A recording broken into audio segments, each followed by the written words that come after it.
मेरे प्रिय आत्मन, एक छोटा सा गांव था। उस गांव के स्कूल में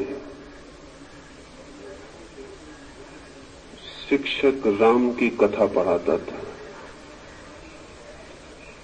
करीब करीब सारे बच्चे सोए हुए थे।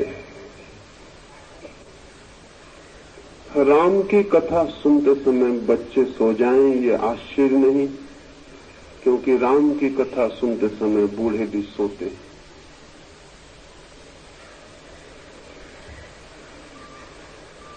इतनी बार सुनी जा चुकी है जो बात, उसे जागकर सुनने का कोई अर्थ भी नहीं रह जाता। बच्चे सोए थे और शिक्षक भी पढ़ा रहा था, लेकिन कोई भी उसे देखता तो कह सकता था वो भी सोया हुआ पढ़ाता है। उसे राम की कथा कंठस्थ थी। किताब सामने खुली थी, लेकिन किताब पढ़ने की उसे जरूरत न थी। उसे सब याद था, वो यंत्र की भांति कहे जाता था। शायद ही उसे पता हो कि वो क्या कह रहा है। तोतों को पता नहीं होता कि वो क्या कह रहे हैं।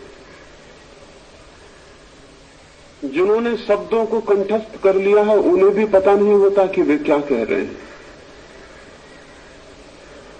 और तभी अचानक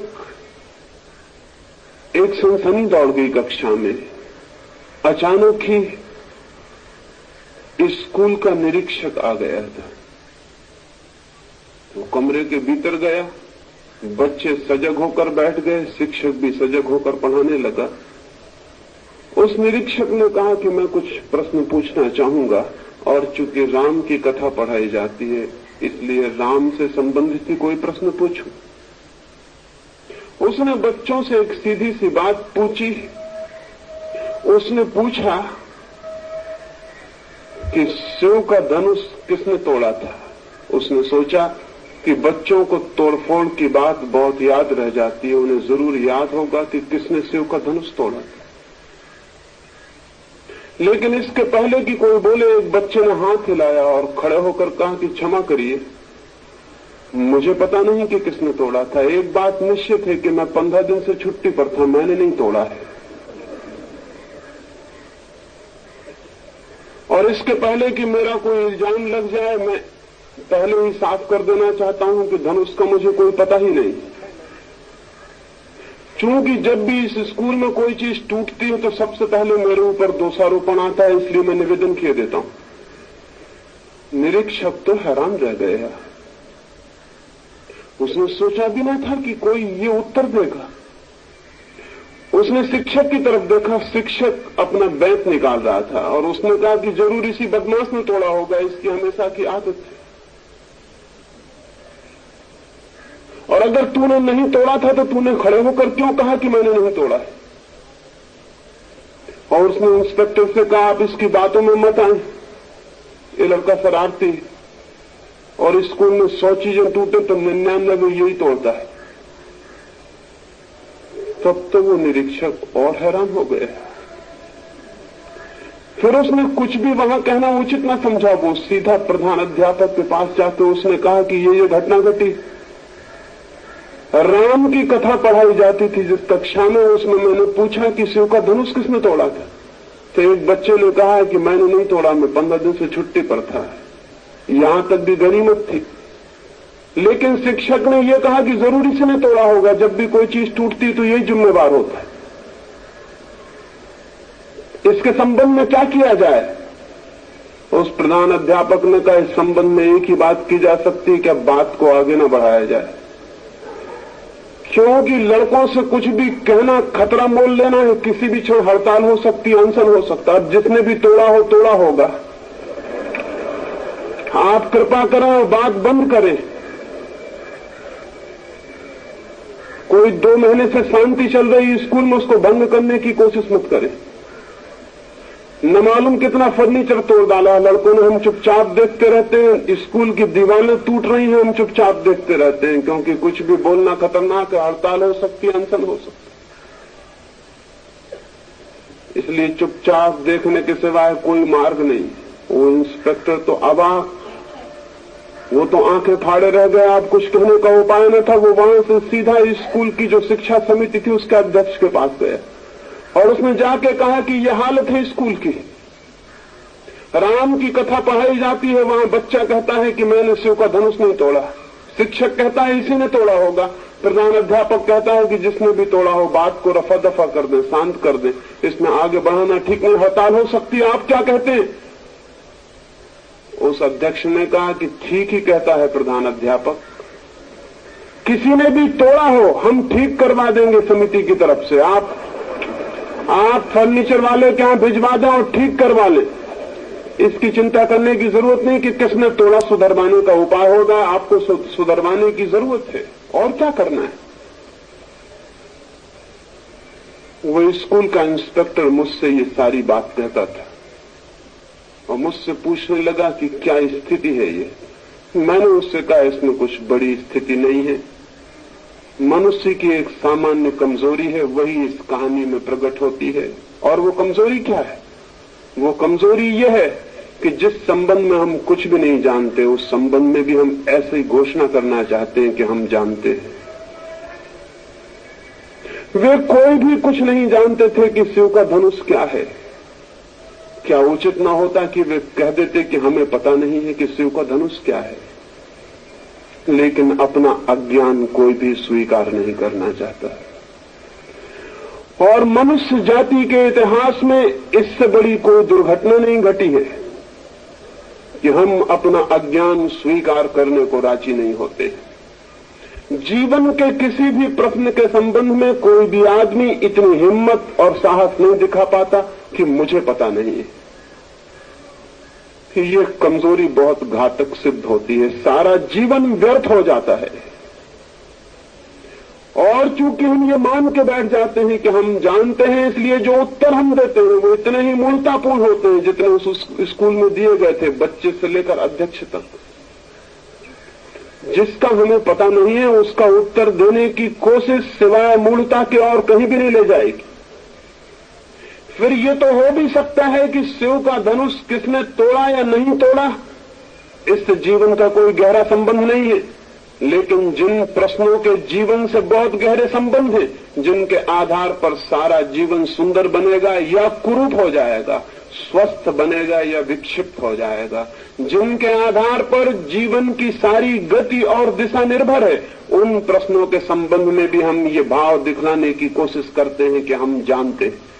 और फिर जो हम जीवन में उत्तर देते हैं वो बता देते हैं कि हम कितना जानते हैं। एक एक आदमी की जिंदगी बता रही है कि हम जिंदगी के संबंध में कुछ भी नहीं जानते।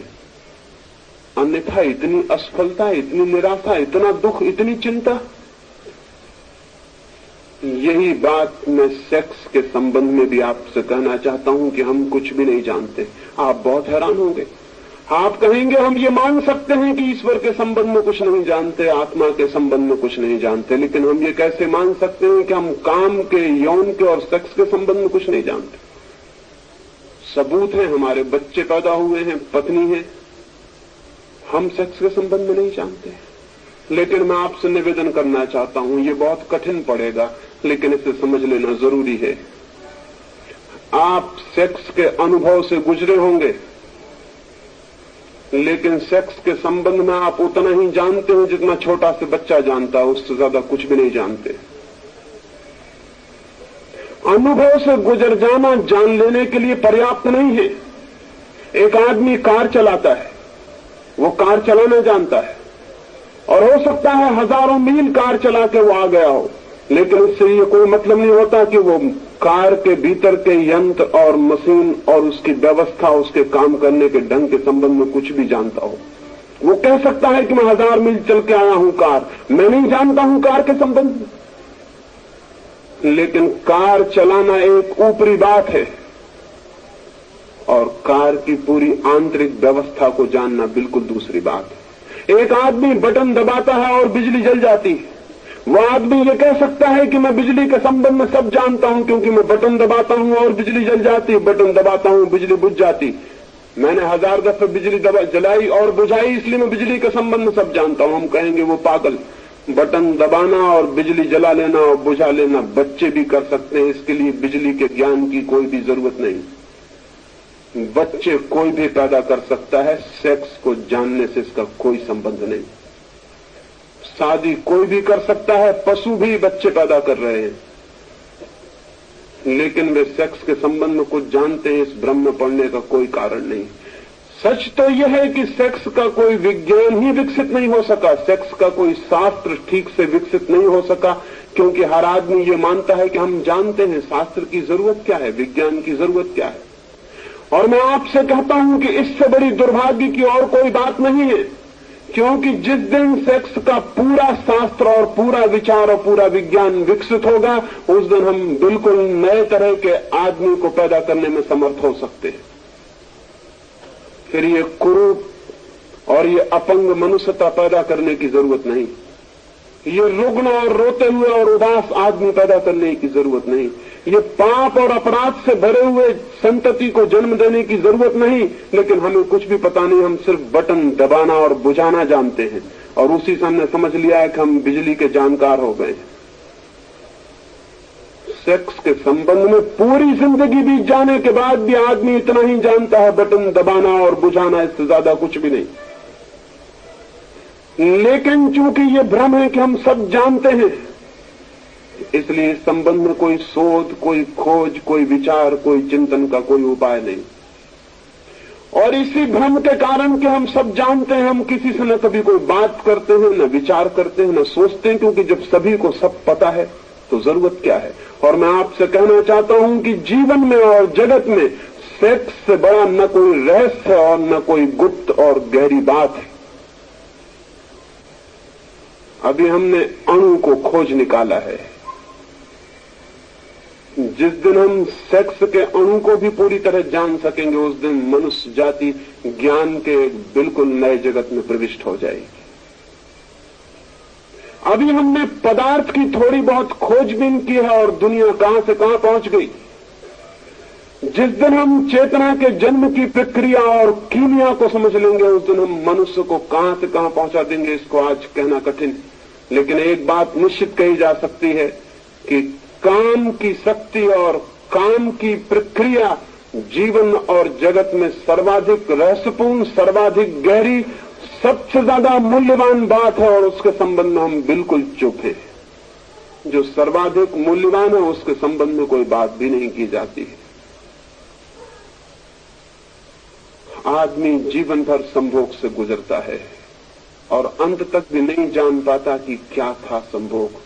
तो जब मैंने पहले दिन आपसे कहा कि शून्य का, अहंकार शून्यता का, विचार शून्यता का अनुभव होगा, तो अनेक मित्रों को ये बात अनहोनी आश्चर्यजनक लगी। एक मित्र ने लौटते हुए मुझे कहा, ये तो हमें ख्याल में भी ना था, लेकिन ऐसा हुआ है।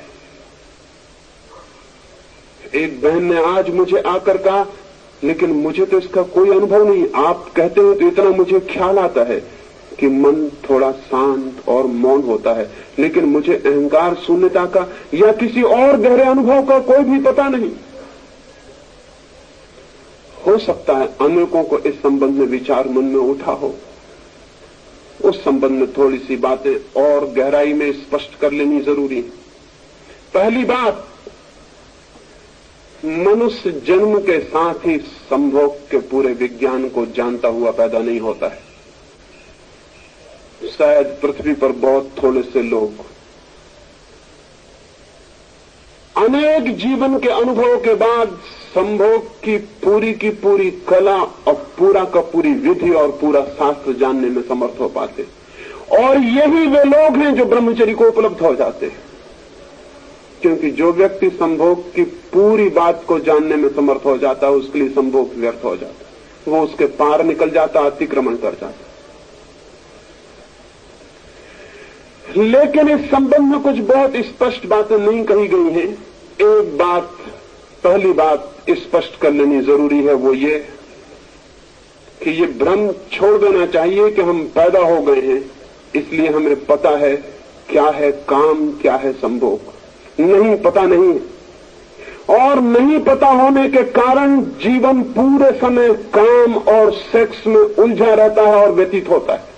मैंने आपसे कहा पशुओं का बंधा हुआ समय है, उनकी ऋतु है, उनका मौसम है। आदमी का कोई बंधा हुआ समय नहीं। क्यों? पशु शायद मनुष्य से ज्यादा संभोग की गहराई में उतरने में समर्थ है और मनुष्य उतना भी समर्थ नहीं रह गया है। जिन लोगों ने जीवन के इन तलों पर बहुत खोज की है और गहराइयों में गए हैं, और जिन लोगों ने जीवन के बहुत से अनुभव संग्रहित किए हैं, उनको ये जानना, ये सूत्र उपलब्ध हुआ है कि अगर संभोग 1 मिनट तक रुकेगा तो आदमी दूसरे दिन फिर संभोग के लिए लालायत हो जाएगा। अगर 3 मिनट तक रुक सके तो 1 सप्ताह तक उसे सेक्स की वो याद भी नहीं आएगी, और अगर 7 मिनट तक रुक सके तो 3 महीने तक के लिए सेक्स से इस तरह मुक्त हो जाएगा कि उसकी कल्पना में भी विचार प्रविष्ट नहीं होगा। और अगर 3 घंटे तक रुक सके तो जीवन भर के लिए मुक्त हो जाएगा, जीवन में उसको कल्पना भी नहीं उठेगी। लेकिन सामान्यतः क्षण भर का अनुभव है मनुष्य का, 3 घंटे की कल्पना करनी भी मुश्किल है। लेकिन मैं आपसे कहता हूं कि 3 घंटे अगर संभोग की स्थिति में, उस समाधि की दशा में व्यक्ति रुक जाए तो एक संभोग पूरे जीवन के लिए सेक्स से मुक्त करने के लिए पर्याप्त। इतनी तृप्ति पीछे छोड़ जाता है, इतना अनुभव, इतना बोध छोड़ जाता है कि जीवन भर के लिए पर्याप्त हो जाता है। एक संभोग के बाद व्यक्ति ब्रह्मचर्य को उपलब्ध हो सकता है, लेकिन हम तो जीवन भर संभोग के बाद भी उपलब्ध नहीं होते। क्या है, बूढ़ा हो जाता है आदमी, मरने के करीब पहुंच जाता है और संभोग की कामना से मुक्त नहीं हो पाता। संभोग की कला और संभोग के शास्त्र को भी उसने समझा नहीं, और न कभी किसी ने समझाया है, न विचार किया है, न सोचा है, न बात की है। कोई संवाद भी नहीं हुआ जीवन में कि अनुभवी लोग उस पर संवाद करते और विचार करते। हम बिल्कुल पशुओं से भी बदतर हालत पर उस स्थिति में हैं। आप कहेंगे कि एक क्षण से 3 घंटे तक संभोग की दशा ठहर सकती, लेकिन कैसे? कुछ थोड़े से सूत्र आपको कहता हूं, उन्हें थोड़ा ख्याल में रखेंगे तो ब्रह्मचर्य की तरफ जाने में बड़ी यात्रा सरल हो जाएगी। संभोग करते क्षणों में श्वास जितनी तेज होगी, संभोग का काल उतना ही छोटा होगा। श्वास जितनी शांत और शिथिल होगी, संभोग का काल उतना ही लंबा हो जाएगा। अगर श्वास को बिल्कुल शिथिल रहने का थोड़ा सा अभ्यास किया जाए तो संभोग के क्षणों को कितना ही लंबा किया जा सकता है, और संभोग के क्षण जितने लंबे होंगे उतने ही संभोग के भीतर से समाधि का जो सूत्र मैंने आपसे कहा है, निरअहंकार भाव, इगोलेसनेस और टाइमलेसनेस का अनुभव शुरू हो जाएगा। श्वास अत्यंत शिथिल होनी चाहिए। श्वास के शिथिल होते ही संभोग की गहराई, अर्थ और नए उद्घाटन शुरू हो जाएंगे। और दूसरी बात, संभोग के क्षण में ध्यान दोनों आंखों के बीच, जहां योग आज्ञा चक्र को बताता है, वहां अगर ध्यान हो तो संभोग की सीमा और समय 3 घंटों तक बढ़ाया जा सकता है, और एक संभोग व्यक्ति को सदा के लिए ब्रह्मचर्य में प्रतिष्ठित कर देगा। न केवल इस जन्म के लिए बल्कि अगले जन्म के लिए भी। किन्हीं एक बहन ने पत्र लिखा है और मुझे पूछा है कि विनोबा तो बाल ब्रह्मचारी हैं, क्या उनको समाधि का अनुभव नहीं हुआ होगा? मेरे बाबत पूछा है कि मैंने तो विवाह नहीं किया, मैं तो बाल ब्रह्मचारी हूं, मुझे समाधि का अनुभव नहीं हुआ होगा। उन बहन को अगर वो यहां मौजूद हो तो मैं कहना चाहता हूं, विनोबा को या मुझे या किसी को भी बिना अनुभव के ब्रह्मचर्य उपलब्ध नहीं होता। वो अनुभव चाहे इस जन्म का हो चाहे पिछले जन्म का हो, जो इस जन्म में ब्रह्मचर्य को उपलब्ध होता है वो पिछले जन्मों के गहरे संभोग के अनुभव के आधार पर और किसी आधार पर नहीं। कोई और रास्ता नहीं है। लेकिन अगर पिछले जन्म में किसी को गहरे संभोग की अनुभूति हुई हो तो इस जन्म के साथ ही वो सेक्स से मुक्त पैदा होगा।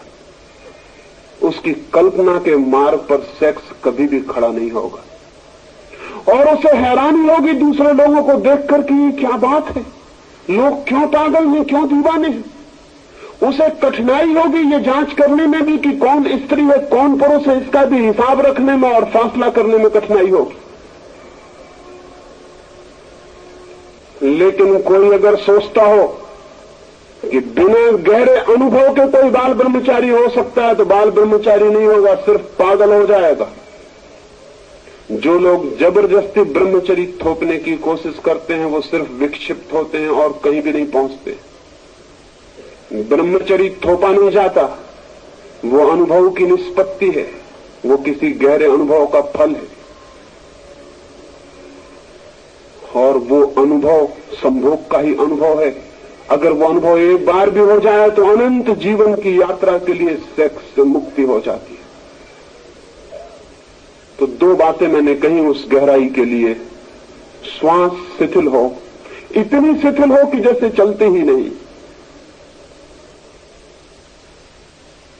और ध्यान सारी अटेंशन आज्ञा चक्र के पास हो, दोनों आंखों के बीच के बिंदु पर हो।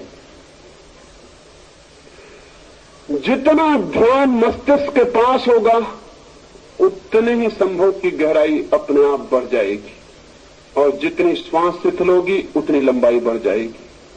और आपको पहली दफा अनुभव होगा कि संभोग का आकर्षण नहीं है मनुष्य के मन में, मनुष्य के मन में समाधि का आकर्षण है।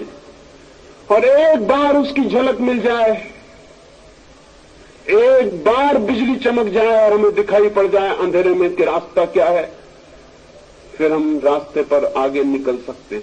एक आदमी एक गंदे घर में बैठा है, दीवारें अंधेरी हैं और धुएं से पुती हुई है, घर बदबू से भरा हुआ है, लेकिन खिड़की खोल सकता है। उस गंदे घर की खिड़की में खड़े होकर भी वो देख सकता है दूर आकाश को, तारों को, सूरज को, उड़ते हुए पक्षियों को। और तब उस घर के बाहर निकलने में कठिनाई न रह जाएगी। जिसे एक बार दिखाई पड़ गया कि बाहर निर्मल आकाश, सूरज, चांद है, तारे हैं, उड़ते हुए पक्षी हैं, हवाओं में झूमते हुए वृक्ष और फूलों की सुगंध है, मुक्ति है बाहर, वो फिर अंधेरी और धुएं से भरी हुई और सीलन और बदबू से भरी हुई कोठरियों में बैठने को राजी नहीं होगा, वो बाहर निकल जाएगा। जिस दिन आदमी को संभोग के भीतर समाधि का पहली थोड़ी सी भी अनुभूति होती है, उसी दिन सेक्स का गंदा मकान, सेक्स की दीवारें अंधेरे से भरी हुई व्यर्थ हो जाती हैं और आदमी बाहर निकल आता है।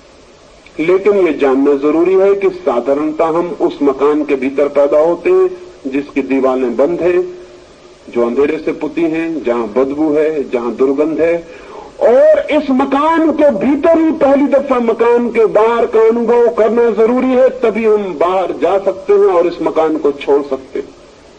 जिस आदमी ने खिड़की नहीं खोली उस मकान की और उसी मकान के कोने में आंख बंद करके बैठ गया है कि मैं इस गंदे मकान को नहीं देखूंगा, वो चाहे देखे और चाहे न देखे, वो गंदे मकान के भीतर ही है और भीतर ही रहेगा। जिनको आप ब्रह्मचारी कहते हैं, तथाकथित जबरदस्ती थोपे हुए ब्रह्मचारी, वो सेक्स के मकान के भीतर उतने ही है जितना कि कोई भी साधारण आदमी है। आंख बंद किए बैठे, आप आंख खोले बैठे, इतना ही फर्क है। जो आप आंख खोल के कर रहे हैं वो आंख बंद करके भीतर कर रहे हैं, जो आप शरीर से कर रहे हैं वो मन से कर रहे हैं, और कोई भी फर्क नहीं। इसलिए मैं कहता हूं कि संभोग के प्रति दुर्भाव छोड़ दें, समझने की चेष्टा, प्रयोग करने की चेष्टा और संभोग को एक पवित्रता की स्थिति दें। मैंने 2 सूत्र कहे, तीसरी एक भाव दशा चाहिए। संभोग के पास जाते समय वैसी भाव दशा जैसे कोई मंदिर के पास जाता है, क्योंकि संभोग के क्षण में हम परमात्मा के निकटतम होते हैं। इसीलिए तो संभोग में परमात्मा सृजन का काम करता है और नए जीवन को जन्म देता है। हम क्रिएटर के निकटतम होते हैं। संभोग की अनुभूति में हम सृष्टा के निकटतम होते हैं। इसलिए तो हम मार्ग बन जाते हैं और एक नया जीवन हमसे उतरता है और गतिमान हो जाता है। हम जन्मदाता बन जाते हैं। क्यों? सृष्टा के निकटतम है वो स्थिति। अगर हम पवित्रता से, प्रार्थना से सेक्स के पास जाएं तो हम परमात्मा की झलक को अनुभव कर सकते हैं। लेकिन हम तो सेक्स के पास एक घृणा, एक दुर्भाव, एक कंडेमनेशन के साथ जाते हैं। इसलिए एक दीवार खड़ी हो जाती है और परमात्मा का वहां कोई अनुभव नहीं हो पाता। सेक्स के पास ऐसे जाएं जैसे मंदिर के पास। पत्नी को ऐसा समझें जैसे कि वो प्रभु है, पति को ऐसे समझें जैसे कि वो परमात्मा है। और गंदगी में, क्रोध में, कठोरता में, द्वेष में, ईर्ष्या में, जलन में, चिंता के क्षणों में कभी भी सेक्स के पास ना जाएं। होता उल्टा है।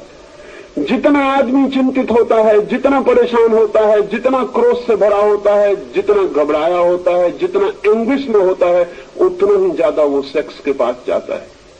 आनंदित आदमी सेक्स के पास नहीं जाता, दुखी आदमी सेक्स की तरफ जाता है, क्योंकि दुख को भुलाने के लिए उसको एक मौका दिखाई पड़ता है। लेकिन स्मरण रखें कि जब आप दुख में जाएंगे, चिंता में जाएंगे, उदास, हारे हुए, क्रोध में लड़े हुए जाएंगे, तब आप कभी भी सेक्स की उस गहरी अनुभूति को उपलब्ध नहीं कर पाएंगे जिसकी कि प्राणों में प्यास है। वो समाधि की झलक वहां नहीं मिलेगी। लेकिन यही उल्टा होता है। मेरी प्रार्थना है जब आनंद में हो, जब प्रेम में हो, जब प्रफुल्लित हो और जब प्राण प्रेयरफुल हो, जब ऐसा मालूम पड़े कि आज हृदय शांति से और आनंद से, कृतज्ञता से भरा हुआ है, तभी क्षण है संभोग के निकट जाने का। और वैसा व्यक्ति संभोग में समाधि को उपलब्ध होता है। और एक बार भी समाधि की एक किरण मिल जाए तो संभोग से सदा के लिए मुक्त हो जाता है और समाधि में गतिमान हो जाता है। स्त्री और पुरुष का मिलन एक बहुत गहरा अर्थ रखता है। स्त्री और पुरुष के मिलन में पहली बार अहंकार टूटता है और हम किसी से मिलते हैं। मां के पेट से बच्चा निकलता है और दिन रात उसके प्राणों में एक ही बात लगी रहती है, जैसे कि हमने किसी वृक्ष को उखाड़ लिया जमीन से, तो उस पूरे वृक्ष के प्राण तड़पते हैं कि जमीन से कैसे वापस जुड़ जाए, क्योंकि जमीन से जुड़ा हुआ होकर ही उसे प्राण मिलता था, रस मिलता था, जीवन मिलता था, वाइटलिटी मिलती थी। जमीन से उखड़ गया तो उसकी सारी जड़ें चिल्लाएंगी कि मुझे जमीन में वापस भेज दो। उसका सारा प्राण चिल्लाएगा कि मुझे जमीन में वापस भेज दो। वो उखड़ गया, टूट गया, अपरूटेड हो गया। आदमी जैसे ही मां के पेट से बाहर निकलता अपरूटेड हो जाता है। वो सारे जीवन और जगत से एक अर्थ में टूट गया, अलग हो गया। अब उसकी सारी पुकार और सारे प्राणों की आकांक्षा जगत और जीवन और अस्तित्व से, एग्जिस्टेंस से वापस जुड़ जाने की है। उसी पुकार का नाम प्रेम की प्यास है। प्रेम का और अर्थ क्या है? हर आदमी चाह रहा है कि मैं प्रेम पाऊं और प्रेम करूं। प्रेम का मतलब क्या है? प्रेम का मतलब है कि मैं टूट गया हूं, आइसोलेट हो गया हूं, अलग हो गया हूं, मैं वापस जुड़ जाऊं जीवन से। लेकिन इस जुड़ने का गहरे से गहरा अनुभव मनुष्य को सेक्स के अनुभव में होता है, स्त्री और पुरुष को होता है। वो पहला अनुभव है जुड़ जाने का। और जो व्यक्ति इस जुड़ जाने के अनुभव को प्रेम की प्यास, जुड़ने की आकांक्षा के अर्थ में समझेगा, वो आदमी एक दूसरे अनुभव को भी शीघ्र उपलब्ध हो सकता है। योगी भी जुड़ता है, साधु भी जुड़ता है, संत भी जुड़ता है, समाधिस्थ व्यक्ति भी जुड़ता है, संभोगी व्यक्ति भी जुड़ता है। संभोग करने में दो व्यक्ति जुड़ते हैं। एक व्यक्ति दूसरे व्यक्ति से जुड़ता है और एक हो जाता है। समाधि में एक व्यक्ति समष्टि से जुड़ता है और एक हो जाता है। संभोग दो व्यक्तियों के बीच मिलन है, समाधि एक व्यक्ति और अनंत के बीच मिलन है। स्वभावतः दो व्यक्तियों का मिलन क्षण भर को हो सकता है, एक व्यक्ति और अनंत का मिलन अनंत के लिए हो सकता है। दोनों व्यक्ति सीमित हैं, उनका मिलन असीम नहीं हो सकता। यही पीड़ा है, यही कष्ट है सारे दाम्पत्य का, सारे प्रेम का, कि जिससे हम जुड़ना चाहते हैं उससे भी सदा के लिए नहीं जुड़ पाते। क्षण भर को जुड़ते हैं और फिर फासले हो जाते हैं। फासले पीड़ा देते हैं, फासले कष्ट देते हैं, और निरंतर दो प्रेमी इसी पीड़ा में परेशान रहते हैं कि फासला क्यों है। और हर चीज फिर धीरे धीरे ऐसी मालूम पड़ने लगती है कि दूसरा फासला बना रहा है, इसलिए दूसरे पर क्रोध पैदा होना शुरू हो जाता है। लेकिन जो जानते हैं वो ये कहेंगे, दो व्यक्ति अनिवार्यता दो अलग अलग व्यक्ति हैं, वो जबरदस्ती क्षण भर को मिल सकते हैं लेकिन सदा के लिए नहीं मिल सकते। यही प्रेमियों की पीड़ा और कष्ट है कि निरंतर एक संघर्ष खड़ा हो जाता है। जिसे प्रेम करते हैं उसी से संघर्ष खड़ा हो जाता है, उसी से तनाव, अशांति और द्वेष खड़ा हो जाता है, क्योंकि ऐसा प्रतीत होने लगता है जिससे मैं मिलना चाहता हूं शायद वो मिलने को तैयार नहीं, इसलिए मिलना पूरा नहीं हो पाता। लेकिन इसमें व्यक्तियों का कसूर नहीं है। दो व्यक्ति अनंतकालीन तल पर नहीं मिल सकते, एक क्षण के लिए मिल सकते हैं, क्योंकि व्यक्ति सीमित है, उनके मिलने का क्षण भी सीमित होगा।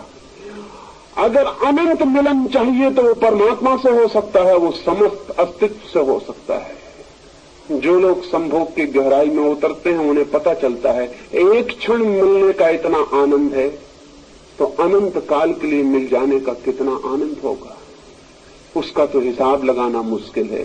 एक क्षण के मिलन की इतनी अद्भुत प्रतीति है तो अनंत से मिल जाने की कितनी प्रतीति होगी, कैसी प्रतीति होगी। जैसे घर में दिया जल रहा हो और उस दिए से हम हिसाब लगाना चाहें कि सूरज की रोशनी में कितने दिए जल रहे हैं, हिसाब लगाना बहुत मुश्किल हो जाएगा। एक दिया बहुत छोटी बात है, सूरज बहुत बड़ी बात है। सूरज पृथ्वी से 60,000 गुना बड़ा है, 10 करोड़ मील दूर है, तब भी हमें तपाता है, तब भी हमें झुलसा देता है।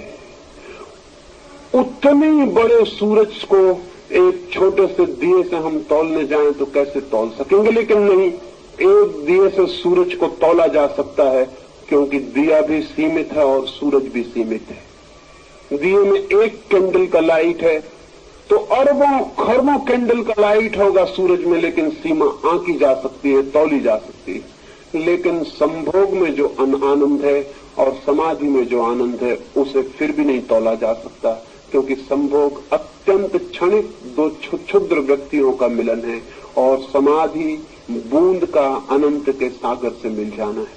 उसे कोई भी नहीं तौला जा सकता, उसे तौलने का कोई भी उपाय नहीं है, उसे कोई मार्ग नहीं कि हम जांच लें कि वो कितना होगा। इसलिए जब वो उपलब्ध होता है, जब वो उपलब्ध हो जाता है तो फिर कहां सेक्स, फिर कहां संभोग, फिर कहां कामना। जब उतना आनंद मिल गया तब कोई कैसे सोचेगा, कैसे विचार करेगा उस क्षण भर के सुख को पाने के लिए। तब वो सुख दुख जैसा प्रतीत होता है, तब वो सुख पागलपन जैसा प्रतीत होता है, तब वो सुख शक्ति का अपव्यय प्रतीत होता है और ब्रह्मचर्य सहज फलित हो जाता है। लेकिन संभोग और समाधि के बीच एक सेतु है, एक ब्रिज है, एक यात्रा है, एक मार्ग है। समाधि जिसका अंतिम छोर है आकाश में जाकर, संभोग उस सीढ़ी का पहला सोपान है, पहला पाया है। और जो इस पाए के ही विरोध में हो जाते हैं वो आगे नहीं बढ़ पाते, ये मैं आपसे कह देना चाहता हूं। जो इस पहले पाए को इंकार करने लगते हैं वे दूसरे पाए पर पैर नहीं रख सकते हैं, मैं आपसे ये कह देना चाहता हूं। इस पहले पाए पर भी अनुभव से, ज्ञान से, बोध से पैर रखना जरूरी है। इसलिए नहीं कि हम उसी पर रुके रह जाएं, बल्कि इसलिए कि हम उस पर पैर रख के आगे निकल जा सके। लेकिन मनुष्य जाति के साथ एक अद्भुत दुर्घटना हो गई। जैसा मैंने कहा, वो पहले पाए के विरोध में हो गया है और अंतिम पाए पर पहुंचना चाहता है। उसे पहले पाए का ही अनुभव नहीं, उसे दिए का भी अनुभव नहीं, और वो सूरज के अनुभव की आकांक्षा करता है। ये कभी भी नहीं हो सकेगा। जो दिया मिला है प्रकृति की तरफ से, पहले उस दिए की रोशनी को समझ लेना जरूरी है।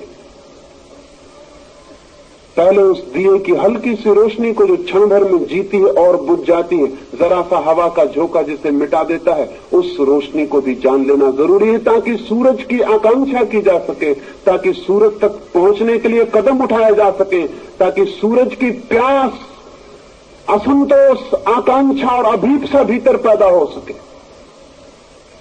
संगीत के एक छोटे से अनुभव से उस परम संगीत की तरफ जाया जा सकता है। प्रकाश के छोटे से अनुभव से अनंत प्रकाश की तरफ जाया जा सकता है। एक बूंद को जान लेना पूरे सागर को जान लेने के लिए पहला कदम है। एक छोटे से अणु को जानकर हम पदार्थ की सारी शक्ति को जान लेते हैं। संभोग का एक छोटा सा अणु है जो प्रकृति की तरफ से मनुष्य को मुफ्त में मिला हुआ है, लेकिन हम उसे जान नहीं पाते। आंख बंद करके जी लेते हैं किसी तरह, पीठ फेर के जी लेते हैं किसी तरह। उसकी स्वीकृति नहीं हमारे मन में, स्वीकार नहीं हमारे मन में। आनंद और अहोभाव से उसे जानने और जीने और उसमें प्रवेश करने की कोई विधि नहीं हमारे हाथ में। मैंने जैसा आपसे कहा, जिस दिन आदमी इस विधि को जान पाएगा उस दिन हम दूसरे तरह के मनुष्य को पैदा करने में समर्थ हो जाएंगे। मैं इस संदर्भ में आपसे ये कहना चाहता हूं कि स्त्री और पुरुष दो निगेटिव पोल्स हैं विद्युत के, पॉजिटिव और निगेटिव, विधायक और नकारात्मक दो छोर हैं। उन दोनों के मिलन से एक संगीत पैदा होता है, विद्युत का पूरा चक्र पैदा होता है। मैं आपसे ये भी कहना चाहता हूं कि जैसा मैंने कहा कि अगर गहराई और देर तक संभोग फिर रह जाए तो दो जोड़ा, स्त्री और पुरुष का एक जोड़ा, अगर आधा घंटे के पार तक संभोग में रह जाए तो दोनों के पास प्रकाश का एक वलय, दोनों के पास प्रकाश का एक घेरा निर्मित हो जाता है। दोनों की विद्युत जब पूरी तरह मिलती है तो आसपास अंधेरे में भी एक रोशनी दिखाई पड़ने लगती है। कुछ अद्भुत खोजियों ने उस दिशा में काम किया है और फोटोग्राफ भी लिए हैं। जिस जोड़े को इस विद्युत का अनुभव उपलब्ध हो जाता है वो जोड़ा सदा के लिए संभोग के बाहर हो जाता है। लेकिन ये हमारा अनुभव नहीं है और ये बातें अजीब लगेंगी कि तो हमारे अनुभव में नहीं है। ये बात अगर अनुभव में नहीं है तो उसका मतलब है कि आप फिर से सोचें, फिर से देखें और जिंदगी को, कम से कम सेक्स की जिंदगी को काखा गा से फिर से शुरू करें। समझने के लिए, बोधपूर्वक जीने के लिए। मेरी अपनी अनुभूति यह है, मेरा अपनी धारणा यह है कि महावीर या बुद्ध या क्राइस्ट और कृष्ण आकस्मिक रूप से पैदा नहीं हो जाते हैं। ये उन दो व्यक्तियों के परिपूर्ण मिलन का परिणाम है। मिलन जितना गहरा होगा, जो संतति पैदा होगी वो उतनी ही अद्भुत होगी। मिलन जितना अधूरा होगा, जो संतति पैदा होगी वो उतनी ही कचरा और दलित होगी। आज सारी दुनिया में मनुष्यता का स्तर रोज नीचे चला जा रहा है। लोग कहते हैं कि नीति बिगड़ गई इसलिए स्तर नीचे जा रहा है। लोग कहते हैं कि कलयुग आ गया इसलिए स्तर नीचे जा रहा है। गलत, बेकार की और फिजूल की बातें कहते हैं। सिर्फ एक फर्क पड़ा है, मनुष्य के संभोग का स्तर नीचे उतर गया है। मनुष्य के संभोग ने पवित्रता खो दी, मनुष्य के संभोग ने वैज्ञानिकता खो दी, सरलता और प्राकृतिकता खो दी। मनुष्य का संभोग जबरदस्ती एक नाइटमेयर, एक दुखद स्वप्न जैसा हो गया। मनुष्य के संभोग ने एक हिंसात्मक स्थिति ले ली है। वो एक प्रेमपूर्ण कृत्य नहीं है, वो एक पवित्र और शांत कृत्य नहीं है, वो एक ध्यानपूर्ण कृत्य नहीं है। इसलिए मनुष्य नीचे उतरता चला जाएगा। एक कलाकार कुछ चीज बनाता हो, कोई मूर्ति बनाता हो और कलाकार नशे में हो, तो आप आशा करते हैं कोई सुंदर मूर्ति बन पाएगी। एक नृत्यकार नाच रहा हो, क्रोध से भरा हो, अशांत हो, चिंतित हो, तो आप आशा करते हैं कि नृत्य सुंदर हो सकेगा। हम जो भी करते हैं वो हम किस स्थिति में है इस पर निर्भर होता है। और सबसे ज्यादा उपेक्षित, निग्लेक्टेड सेक्स है, संभोग है। और बड़े आश्चर्य की बात है, उसी संभोग से जीवन की सारी यात्रा चलती है। नए बच्चे, नई आत्माएं जगत में प्रवेश करती। शायद आपको पता ना हो, संभोग एक सिचुएशन है जिसमें एक आकाश में उड़ती हुई आत्मा अपने योग्य स्थिति को समझ के प्रविष्ट होती है। आप सिर्फ एक अवसर पैदा करते हैं। आप बच्चे के जन्मदाता नहीं है, सिर्फ एक अवसर पैदा करते हैं। वो अवसर जिस आत्मा के लिए जरूरी, उपयोगी, सार्थक मालूम होता है, वो आत्मा प्रविष्ट होती है। अगर आपने एक रुग्ण अवसर पैदा किया है, अगर आपने क्रोध में, दुख में, पीड़ा में और चिंता में आप हैं, तो जो आत्मा अवतरित होगी वो आत्मा इसी तल की हो सकती, इससे ऊंचे तल की नहीं हो सकती। श्रेष्ठ आत्माओं के पुकार के लिए श्रेष्ठ संभोग का अवसर और सुविधा चाहिए, तो श्रेष्ठ आत्माएं जन्मती हैं और जीवन ऊपर उठता है। इसलिए मैंने कहा कि जिस दिन आदमी संभोग के पूरे शास्त्र में निष्णात होगा, जिस दिन हम छोटे छोटे बच्चों से लेकर सारे जगत को उस कला और विज्ञान के संबंध में सारी बात कह सकेंगे और समझा सकेंगे, उस दिन हम बिल्कुल नए मनुष्य को, जिसे नीचे सुपरमैन कहता था, जिसे अरविंद अतिमानव कहते थे, जिसको महान आत्मा कहा जा सके, वैसा बच्चा, वैसी संतति, वैसा जगत निर्मित किया जा सकता है। और जब तक हम ऐसा जगत निर्मित नहीं कर लेते हैं, तब तक न शांति हो सकती है विश्व में, न युद्ध रुक सकते हैं, न घृणा रुकेगी, न अनीति रुकेगी, न दुश्चरित्रता रुकेगी, न व्यभिचार रुकेगा, न जीवन का यह अंधकार रुकेगा। लाख राजनीतिज्ञ चिल्लाते रहे, मत फिक्र करें, 5 मिनट के पानी गिरने से कोई फर्क नहीं पड़ेगा। बंद कर ले छाते, क्योंकि दूसरे लोगों के पास छाते नहीं है। ये बहुत अधार्मिक होगा कि कुछ लोग छाता खोल लें, उसे बंद कर लें। सबके पास छाते होते तो ठीक था, और लोगों के पास नहीं, और आप खोल के बैठेंगे तो कैसा बेहुदा होगा, कैसा असंस्कृत होगा। उसको बंद कर ले। मैं जरूर, मेरे ऊपर छप्पर है, तो जितनी देर आप पानी में बैठे रहेंगे, मीटिंग के बाद उतनी देर में पानी में खड़ा हो जाऊंगा।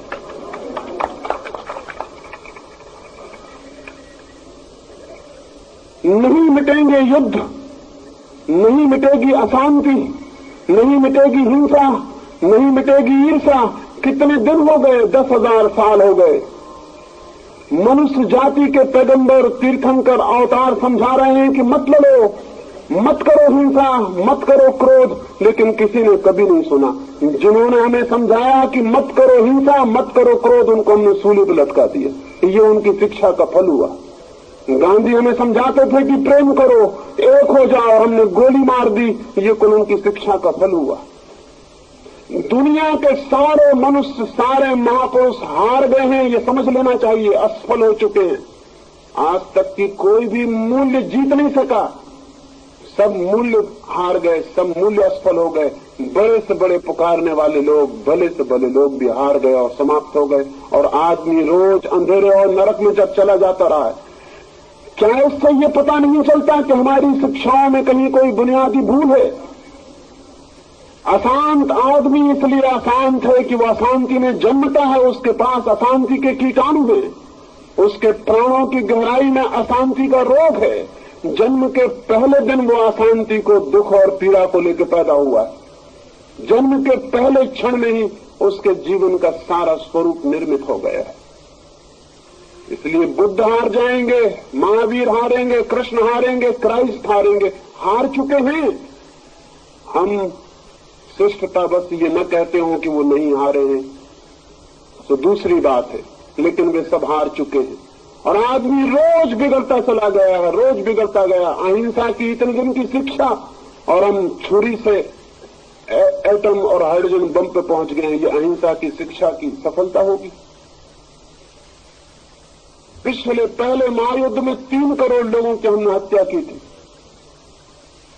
और उसके बाद शांति और प्रेम की बातें करने के बाद दूसरे महायुद्ध में हमने 7.5 करोड़ लोगों की हत्या की।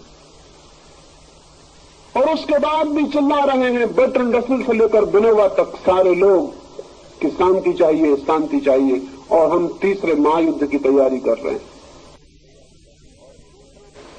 और तीसरा महायुद्ध दूसरे महायुद्ध का बच्चों का खेल बना देगा। आइंस्टीन से किसी ने पूछा था कि तीसरे महायुद्ध में क्या होगा। आइंस्टीन ने कहा कि तीसरे के बाबत कुछ भी नहीं कहा जा सकता, लेकिन चौथे के संबंध में मैं कुछ कह सकता हूं। पूछने वालों ने कहा आश्चर्य, आप तीसरे के संबंध में नहीं कह सकते तो चौथे के संबंध में क्या कहेंगे। आइंस्टीन ने कहा चौथे के संबंध में एक बात निश्चित है कि चौथा महायुद्ध कभी नहीं होगा, क्योंकि तीसरे के बाद किसी आदमी के बचने की कोई उम्मीद नहीं। ये मनुष्य की सारी नैतिक और धार्मिक शिक्षा का फल है।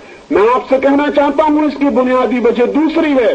जब तक हम मनुष्य के संभोग को सुव्यवस्थित, मनुष्य के संभोग को आध्यात्मिक, जब तक हम मनुष्य के संभोग को समाधि का द्वार बनाने में सफल नहीं होते, तब तक अच्छी मनुष्यता पैदा नहीं हो सकती है। रोज बदतर से बदतर मनुष्यता पैदा होगी, क्योंकि आज के बदतर बच्चे कल संभोग करेंगे और अपने से बदतर लोगों को जन्म दे जाएंगे। हर पीढ़ी नीचे उतरती चली जाएगी, ये बिल्कुल ही निश्चित है। इसकी प्रोफेसी की जा सकती है, इसकी भविष्यवाणी की जा सकती है। और अब तुम उस जगह पहुंच गए हैं कि शायद और पतन की गुंजाइश नहीं है। करीब करीब सारी दुनिया एक मैड हाउस, एक पागलखाना हो गई। अमेरिका के मनोवैज्ञानिकों ने हिसाब लगाया है कि न्यूयॉर्क जैसे नगर में केवल 18% लोग मानसिक रूप से स्वस्थ कहे जा सकते हैं। 18% लोग मानसिक रूप से स्वस्थ हैं, तो 82% लोगों की क्या हालत है। 82% लोग करीब करीब विक्षिप्त होने की हालत में। आप कभी अपने संबंध में कोने में बैठ के विचार करना, तो आपको पता चलेगा कि पागलपन कितना है भीतर। किसी तरह दबाए हैं पागलपन को, किसी तरह संभल के चले जा रहे हैं, वो बात दूसरी। जरा सा कोई धक्का दे दे और कोई भी आदमी पागल हो सकता है। ये संभावना है कि 100 वर्ष के भीतर सारी मनुष्यता एक पागल घर बन जाए, सारे लोग करीब करीब पागल हो जाएं। फिर हमें एक फायदा होगा कि पागलों के इलाज की कोई जरूरत न रहेगी। एक फायदा होगा कि पागलों के चिकित्सक नहीं होंगे। एक फायदा होगा कि कोई अनुभव नहीं करेगा कि कोई पागल है, क्योंकि पागल का पहला लक्षण यह है कि वो कभी नहीं मानता कि मैं पागल हूं। इतना ही फायदा होगा, लेकिन ये रुग्णता बढ़ती चली जाती है। ये रोग, ये अस्वास्थ्य, ये मानसिक चिंता और मानसिक अंधकार बढ़ता चला जाता है। क्या मैं आपसे कहूं कि सेक्स को स्पिरिचुअलाइज किए बिना, संभोग को आध्यात्मिक बनाए बिना कोई नई मनुष्यता पैदा नहीं हो सकती। इन 3 दिनों में यही थोड़ी सी बातें मैंने आपसे कही। निश्चित ही एक नए मनुष्य को जन्म देना है। मनुष्य के प्राण आतुर हैं ऊंचाइयों को छूने के लिए, आकाश में उठ जाने के लिए, चांद तारों जैसे रोशन होने के लिए, फूलों जैसे खिल जाने के लिए, नृत्य के लिए, संगीत के लिए। आदमी की आत्मा रोती है और प्यासी है, और आदमी कोल्हू की बैल की तरह एक चक्कर में घूमता है और उसी में समाप्त हो जाता है, चक्कर के बाहर नहीं उठ पाता है। क्या है कारण? कारण एक ही है, मनुष्य की जनन की प्रक्रिया बेहूदी है, एब्सर्ड है। मनुष्य के पैदा होने की विधि पागलपन से भरी हुई है। मनुष्य के संभोग को हम द्वार नहीं बना सके समाधि का, इसलिए मनुष्य का संभोग समाधि का द्वार बन सकता है। इन 3 दिनों में इसी छोटे से मंत्र पर मैंने सारी बातें कही, और अंत में एक बात दोहरा दूं और आज की चर्चा मैं पूरी करूं। मैं ये कह देना चाहता हूं कि जीवन के सत्यों से आंखें चुराने वाले लोग मनुष्य के शत्रु हैं। जो आपसे कहे कि संभोग और सेक्स की बात विचार भी नहीं करनी चाहिए, वह आदमी मनुष्य का दुश्मन है, क्योंकि ऐसे ही दुश्मनों ने हमें सोचने नहीं दिया। अन्यथा ये कैसे संभव था कि हम आज तक वैज्ञानिक दृष्टि न खोज लेते और जीवन को नया करने का प्रयोग न खोज लेते।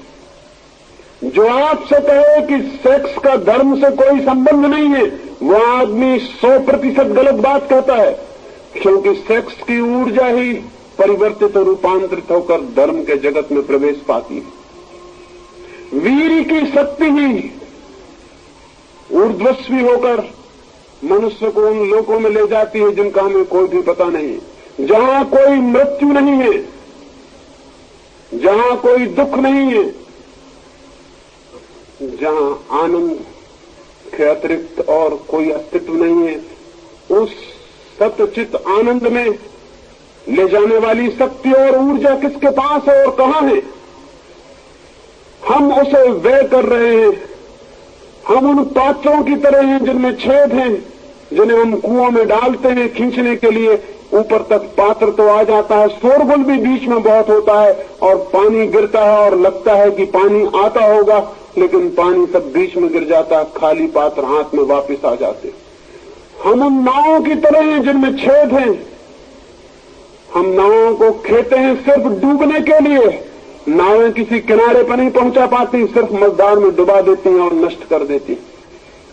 और ये सारे छिद्र मनुष्य की सेक्स ऊर्जा के गलत मार्गों से प्रवाहित और बह जाने के कारण।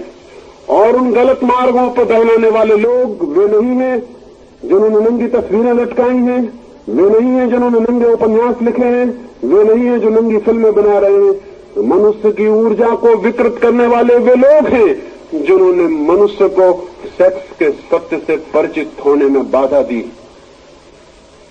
और वही लोगों के कारण ये नंगी तस्वीरें बिक रही हैं, नंगी फिल्में बिक रही हैं। लोग नंगे फिल्मों को ईजाद कर रहे हैं और गंदगी के नए नए और बेहूदगी के नए नए नाश्ते निकाल रहे हैं। किनके कारण? ये उनके कारण जिनको हम साधु और सन्यासी कहते हैं। उनने इनके बाजार का रास्ता तैयार किया है। अगर गौर से हम देखें तो वो इनके विज्ञापन दाता हैं, वो इनके एजेंट हैं।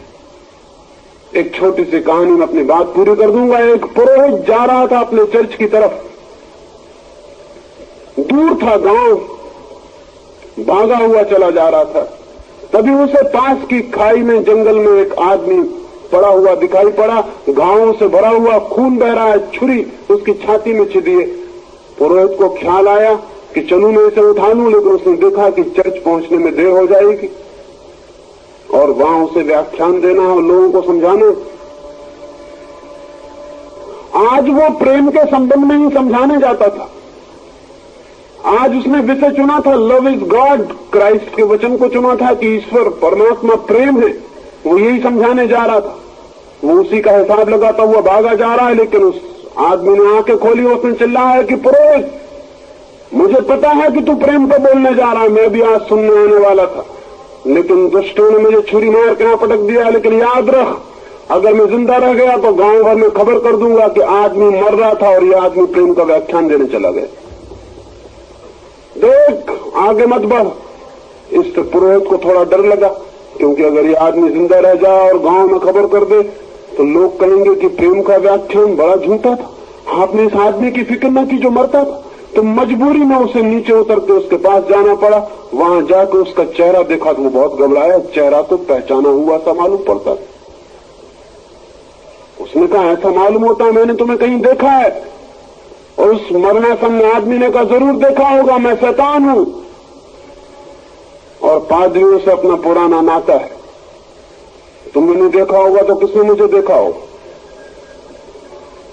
तब उसे ख्याल आया कि वो तो शैतान है, चर्च में उसकी तस्वीर लटकी हुई। उसने अपने हाथ अलग कर लिए और कहा कि मर जा, शैतान को तो हम चाहते हैं कि वो मरी जाए। अच्छा हुआ कि तू मर जा, मैं तुझे बचाने का क्यों उपाय करूं। मैंने तेरा खून भी छीन लिया, ये भी पाप हुआ, मैं जाता हूं।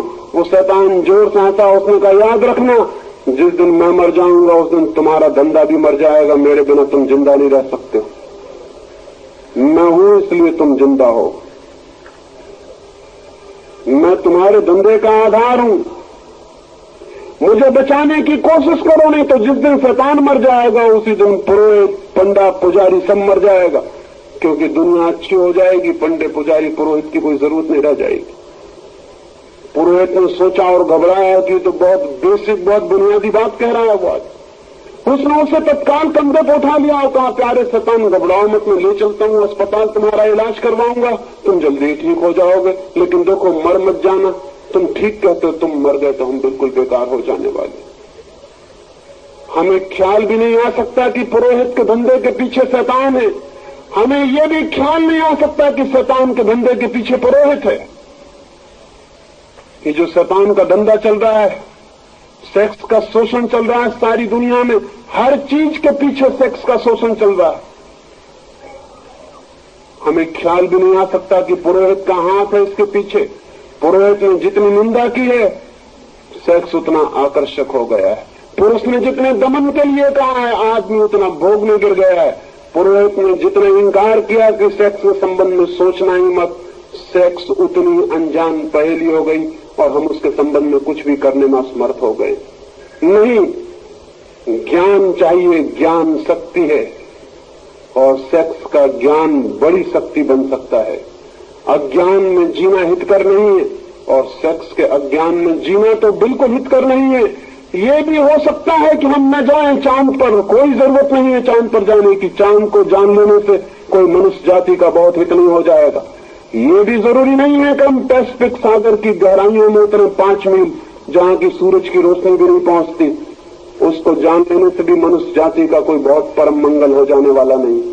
ये भी जरूरी नहीं है कि हम एटम को तोड़ें और पहचानें, लेकिन एक बात बिल्कुल जरूरी है, सबसे ज्यादा जरूरी, अल्टीमेट कंसर्न की है, और वो ये है कि हम मनुष्य के सेक्स को ठीक से जान लें और समझ लें, ताकि नए मनुष्य को जन्म देने में सफल हो सके। ये थोड़ी सी बातें 3 दिन में मैंने आपसे कही।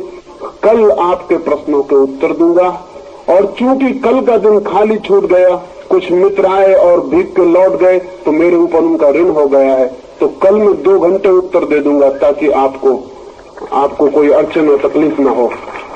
अपने प्रश्न आप लिख के दे देंगे ईमानदारी से, क्योंकि ये मामला ऐसा नहीं है कि आप परमात्मा आत्मा के संबंध में जिस तरह की बातें पूछते हैं वो यहाँ पूछे।